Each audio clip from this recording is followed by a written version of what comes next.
통일 문제나 외교안보 사안에 대해서 많이 다뤄왔고 또 저도 통일운동도 많이 해왔던 당사자로서 최근에 이루어지고 이 불안감이 고조되고 있는 탈북민 강제 북송 문제에 대해서 다시 한번 여론을 환기해야 되겠다는 생각을 하고 있습니다. 현재 이 북한 상황을 보면 이 오랜 코로나 공세 그리고 유엔 제재로 인해서 이 경제난이 심화되고 있습니다. 그리고 식량난으로 인해서 아사자가 빈발하고 있다고 합니다. 이 평양이 아닌 지방으로 갈수록 상황은 더 심각하다고 하는데요.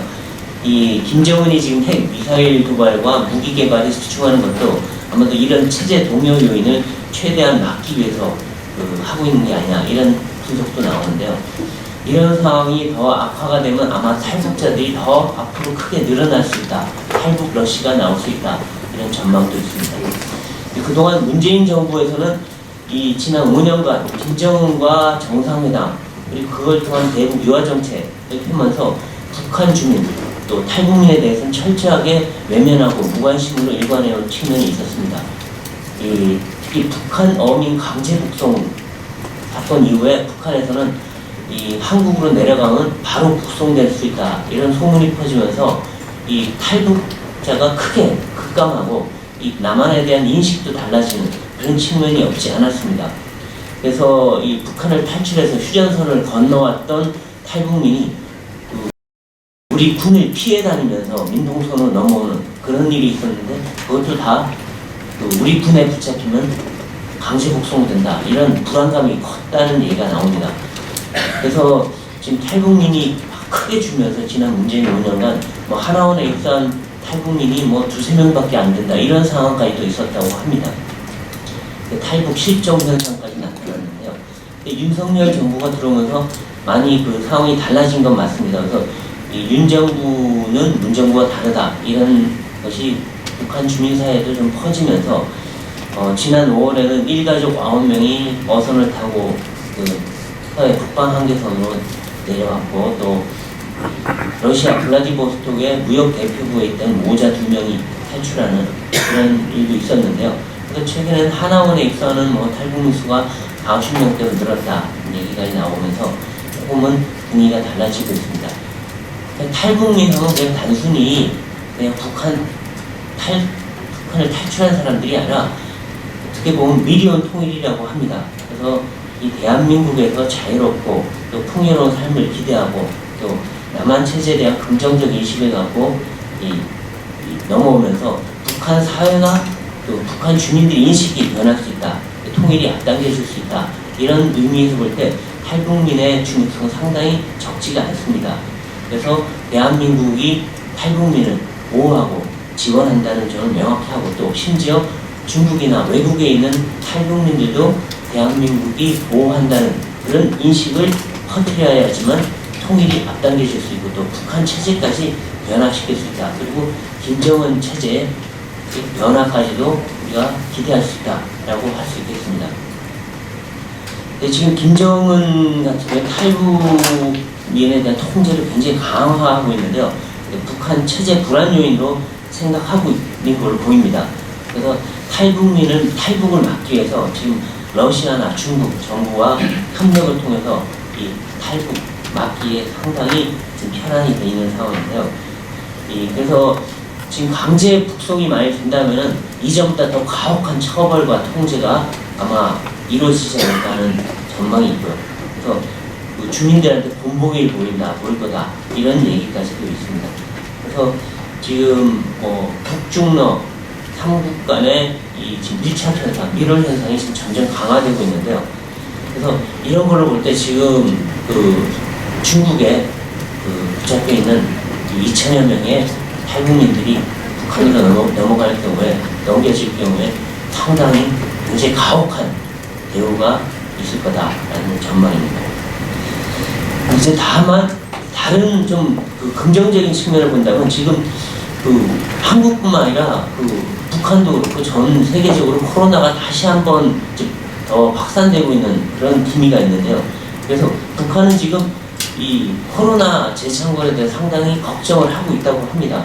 왜냐면 김정은 본인의 안위도 문제가 있고 또 북한은 의료시설이 안 되어 있기 때문에 코로나 문제 때문에 지금 북한이 이 국경 일부를 개방은 하고 있지만 이걸 전면 개방으로 갈 수 있겠느냐, 여기서 혹시 재봉쇄 가능성도 있기 때문에 이걸로 인해서 강제 북송을 일부 연기할 수 있다, 이런 전망도 나오는데 올 가을까지 코로나 상황을 좀 더 봐야 되지 않느냐, 이런 얘기도 있습니다. 지금 북중러 밀착 현상에 대해서 이제 제가 말씀을 드려야 될 것 같은데, 중국은 지금 반간첩법을 시행하면서 내외부적으로 통제를 급속히 강화하고 있습니다. 그래서 시진핑 비판을 막고 또 미중 갈등 상황에서 경제적 통제도 강화하고 있는 상황인데요. 그래서 지금 이 탈북민 단속도 더 강화되고, 또 우리나라 선교사나 대북 인권 활동가들에 대한 단속이 강화되지 않겠느냐, 이런 우려도 적지가 않습니다. 그래서 반간첩법에 걸릴 경우에 중형을 받을 수도 있다, 이런 우려가 없지 않습니다. 또 중국은 지금 최근 AI나 안면인식 기술 등을 이용해서 탈북민 단속을 강화하고, 또 길거리에서 한 명 한 명 신분증 조사까지 한다, 이런 얘기까지 나옵니다. 공안들이 탈북민을 단속하면 승진한다, 이런 얘기가 없지가 않습니다. 근데 이제 이와 반대로 중국은 이제 미국 지금 경제적 제재, 그다음 부동산 불안, 경기 침체, 그리고 1대1로 정책이 약화 등으로 인해서 상당한 경제적 위기 국면을 겪고 있습니다. 그래서 경제 위기 돌파를 위해서 대외 개방을 더 강화할 수밖에 없는 그런 측면이고, 또 국제사회의 눈치도 봐야 하는 상황입니다. 그래서 북한만 바라보면서 무작정 국제적 비난을 자초할 수 있는 이 강제 북송을 밀어붙일 수 있겠느냐, 이런 또 반대적인 측면도 없지가 않습니다. 지금 한국에 대해서도 유커를 허용하는, 관광 개방하는 그런 조치를 하고 있는데요. 그래서 이 우리가 강제 북송에 대한 우려와 반대 입장을 전달한다면 중국도 우리의 눈치를 조금 봐야 되는 그런 상황도 없지가 않습니다. 그리고 지금 중국은 항저우 아시안 게임을 지금 치러야 하는데, 아시안 게임에 맞춰서 강제 북송을 하는 게 정치적, 외교적으로 부담이 될 수가 있습니다. 그래서 강제 북송을 항저우 아시안 게임 이후로 미룰 수 있다는 그런 측면도 없지가 않습니다.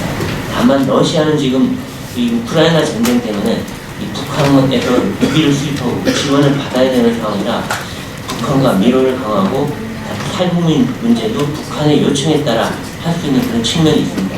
최근에 블라디보스토크 무역 대표부에서 탈출한 모자도 러시아 경찰의 단속에 의해서 지금 북한 대사관에 인계됐다고 알려져 있습니다. 다만 러시아 쪽으로는 탈북민이 많지 않기 때문에 러시아의 움직임이 탈북민 문제에서 아주 결정적인 그런 악화 현상으로 가지는 쉽지 않을 거다, 전망이 있습니다. 그래서 이제 결론적으로 저희 한국 정부와 UN, 인권단체, 정치권, 언론의 이 역할이 상당히 지금 중요한 상황입니다. 그래서 이 9월까지 항저우 아시안 게임, 그 다음에 코로나 문제, 이런 것 때문에 이 탈북민 강제 북송이 그래도 어느 정도 미뤄질 수 있는 가능성이 있기 때문에 그때까지 우리가 시간을 벌 수 있다. 그래서 우리가 정치 외교적인 노력을 할 수 있는 시간적인 시기가 한 2달 정도는 있을 수 있다라는 희망적인 관측입니다. 그래서 지금 외교부에서는 중국 정부의 이 물밑으로 상당히 강제 북송하지 말아달라는 요청을 하고 있고, 또 통일부도 이 탈북민들의 안전한 이송을 위한 국제적 협력을 하고 있는 상황이긴 합니다. 그렇지만 중국이 탈북민은 여전히 난민이 아니다, 그냥 그래서 난민 강제 송환 금지 원칙 적용 대상이 아니다라는 입장을 지속적으로 보이고 있는데, 우리 정부의 좀 더 강력하고 지속적인 이 대중국 외교 노력이 필요해 보입니다. 그리고 지금 아까 이신하 대사님도 얘기했지만 국제인권단체, UN 인권이사회, 인권 대표 최고회의 등등과의 이 협력이 상당히 필요한 상황입니다. 그래서 이 UN 인권단체, 그리고 미국과 서방 국가들과 함께 공통의 이 목소리를 내는 것, 그리고 동안 아시안 게임을 계기로 한 아시아 국가들과의 공동 노력을 통해서 강제 북송 반대 목소리를 낸다면 중국도 함부로 북송 조치를 하기 힘들 것이고, 또 다른 판단을 할 수도 있다, 이런 측면도 있습니다. 그리고 그동안 이 정치권에서 특히 이제 문재인 정부 때는 민주당뿐만 아니라 문재인 정부도 탈북민 인권에 대해서 상당히 좀 외면해 온 측면이 있습니다. 근데 지금 이미 정권이 바뀌었고 또 국민의힘도 북한 인권에 대해서 관심을 많이 갖고 있기 때문에 민주당과 공동에 좀 관심을 갖고 이 정치권에서도 탈북민 문제를 다시 한번 재조명할 필요가 있어 보이고요.